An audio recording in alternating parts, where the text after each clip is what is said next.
r/legal advice. Sundried Vaginus says, co-dog owner demanding I pay vet bill after pepper spraying their dog. I was walking my dog, a small Shiba Inu. I'm in the Denver area which has leash laws unless otherwise stated. I'm in a north part of Denver where it's mostly SFH and parks. I was walking my dog this past Saturday. Near the end of the walk I was really close to my home, passing by an elementary school across the street, which has some public areas for picnics and seating in front of it. Not technically on the school's property, but it's an extremely large median dividing two roadways utilized as a park area. There was a couple about 25 yards away from me as I was walking on the sidewalk. As I was walking by, a huge pit bull just bolted to me, and I couldn't really tell if it was going to attack me, my dog, or if it just wanted pets. I didn't want to assume the latter at the expense of mine and my dog's safety. My dog is only 17 pounds, and I'm petite too. It'd probably get killed if the pit bit it. There's a lot of people with off-leash dogs in the area, and I've been bitten before by a pit also, so I'm a bit skeptical of them when not under control of the owner. I carry a can of police grade pepper spray for this situation ever since I got bit. This time I pulled it out and let the dog up with the stuff, Sabre Red Tactical.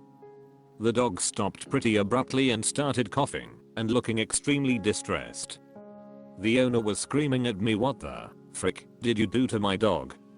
and threatened to call the police. I didn't want to stick around because the dog still scares me whenever it snaps out of its stupor, so I walked to my house. Sunday they showed up to my front door telling me they had over $1,000 worth of vet bills and claiming their dog might go blind. I told them I'm not interested in paying their vet bills, and she told me her husband is a lawyer and I will be hearing from him soon. I'm just scared now because I don't really want to deal with this. I felt threatened and I didn't even kill the dog. I've been bitten before and I was in the air with over 30 stitches and still have scars. I don't frick around with any out of control dogs, but especially muscular pit bulls. How is this likely to go if she really is married to a lawyer and we go to court over it? Edit, their dog was off leash. This was in a park that was not a designated off leash. Shadorida 1509 says, if she goes to court she'll have to testify she let the dog run at large and all that implies criminal and civil liability. Desperate _set _7708 says, the moment she failed to control her dog she assumed all the liability for what happens. Shadorida 1509 says, I think she put her own spin on events. I think we'd all like to see the video with audio. Rithmyouth says, now but I've been in multiple menacing dog cases. The judge has always sided with the person who was menaced by the dog, no matter what claims they come up with for why the dog threatened another. He said it is a completely different story if the dog is leashed, then they ask if you were cornering it, yelling in its face, etc. In my last hearing the judge said, if you take your dog off leash when it is illegal, you take on a much higher burden of liability. Illegal off-leash dog owners have lower priority to public locations than law-abiding people. I'd report them to whatever authority is responsible for leash enforcement, animal control, etc. Don't let these people bully you. Lina Crubbing says, next time call the non-emergency to report a dog attack that you defended with chemical spray. You could go home first and file a report, but always protect yourself. Discharging chemical weapon in public space, you have the right to protect yourself, but be smart and follow with report incident. This way the other party have harder time to lie to police or in court. Wicked Witchley says, now, but if they do take you to court, go to court over it. And bring the records from your own dog attack from before. You were in reasonable fear for your life, and this is a case of take the victim as they find them. In your case, you have severe trauma from a previous dog attack, and instances like that are exactly why dog owners are supposed to have their dogs on a leash. They can argue until they're blue in the face that their dog has never bitten anyone before or been aggressive, but in that moment, you were a previous victim of a dog attack faced with the same breed barreling down on you, and you reacted like you felt you needed to. Dog owners who let their dogs off leash and leash law areas piss me off. I don't care if they're big, small, aggressive, or not. You don't know if someone is allergic, traumatized, or just doesn't want your dog near them.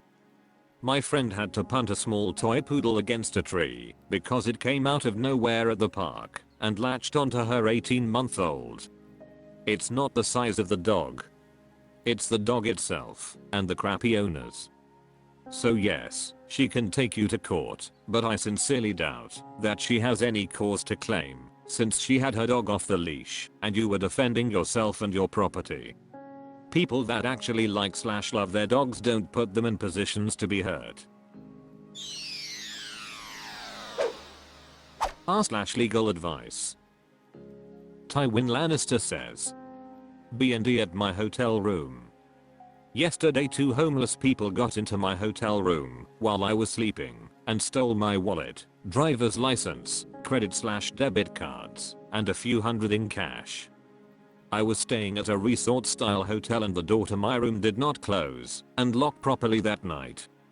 Additionally, on-site security is thin and access to any of the buildings is as simple as tailgating a member with a key card.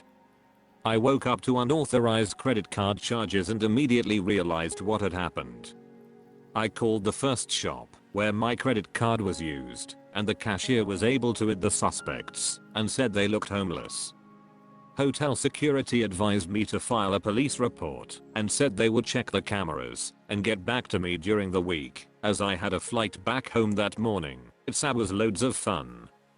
While unlucky this only resulted in a stolen wallet, I still don't feel great about what happened. As I await the police and hotel's response, I'm wondering if I have any type of legal case against the hotel if their resolution is unsatisfactory. Also, any general advice on how to handle the situation would be wonderful. Thanks in advance. Honor a litigator says, what state did this happen in? And the door to my room did not close and lock properly that night. Why not? Did you not close it all the way? Was there a deadbolt or chain of some kind, and did you use it? Was the lock or door latch broken, and did you notice that before you went to sleep, and did you alert the staff? Additionally, on-site security is thin and access to any of the buildings is as simple as tailgating a member with a key card. Please describe what you mean by this. Also, how do you know that 2 people entered and that they were homeless? Was the staff familiar with these people? Had they done this before? Did this occur in a high-crime resort area where such break-ins are common? Tywin Lannister says, 1. Cat2. It did not always close all the way. It was one of those doors that slowly shut and closed on their own, and I hadn't realized it when I came in. 3. There were separate buildings for the resort, and no front desk/security at my building. There was just one door with a keycard entrance. Elevators did not have a keycard activator. 4. As mentioned, the shop that I called eyed the suspects. 5. Not really. Honor a litigator says, it did not always close all the way. It was one of those doors that slowly shut and closed on their own, and I hadn't realized it when I came in. So you entered the room and released the door and let it swing behind you and expected it to close behind you, perhaps as designed, and it didn't. Is that right? I assume a hotel room in California would have had a deadbolt or chain or other mechanism for locking the door from the inside. Did this room have that, and did you choose not to use it? Independent Brick 8075 says, door did not close and lock. When I'm staying in a hotel and enter my room for the last time for a night, I always flip the bolt knob and open the flap that prevents the door from opening more than an inch or 2. It's a good habit to get into. Utilitarian_Wanderer says, the door to my room did not close and lock properly that night. When were you aware it did not close and lock properly? Did you do anything about it? Did you request the hotel fix the lock?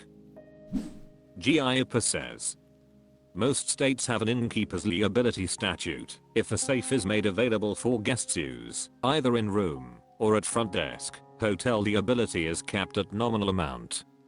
Suggest you search innkeeper's liability and state where it occurred. Good luck. r/legal advice. Blue says, real estate law, FL, landlord making me move out 3 weeks after moving in because he needs his apartment back. What rights do I have?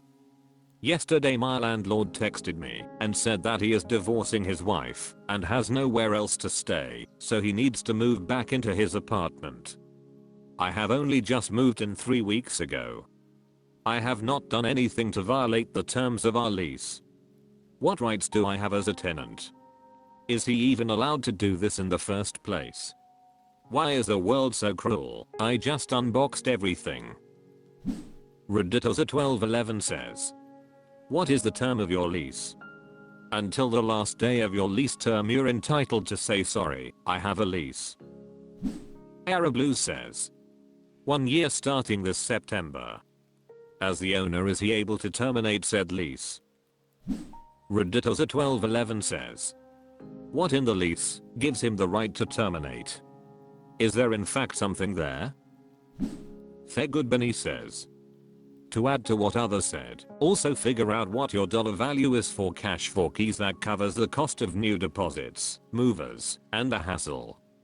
If there is nothing in the lease about early termination done by the landlord, it might be worth it for you to say I don't have to move as per the lease, but if you give me $X, no lease breakage fees, and my entire deposit back, then I will move out.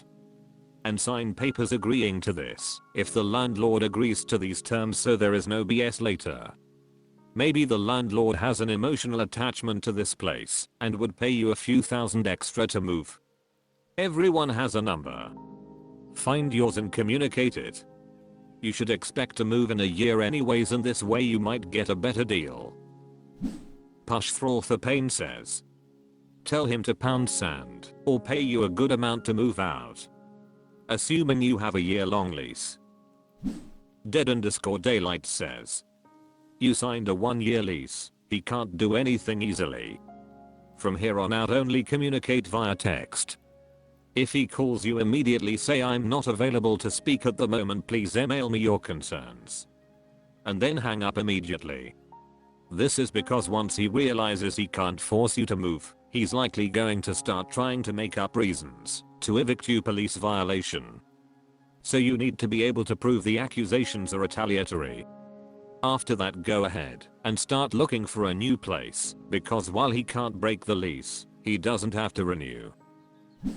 Blue Orphan 01 says, no is a complete sentence and should be the response you give.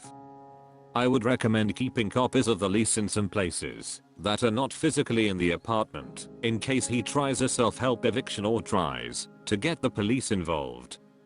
Of course, you are welcome to use this as an opening for negotiating a cash for keys transaction.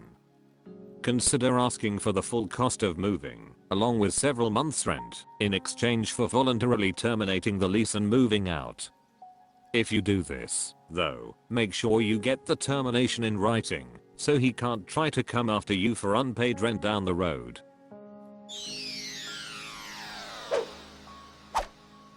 That's all for this video. Thank you for watching. Please subscribe.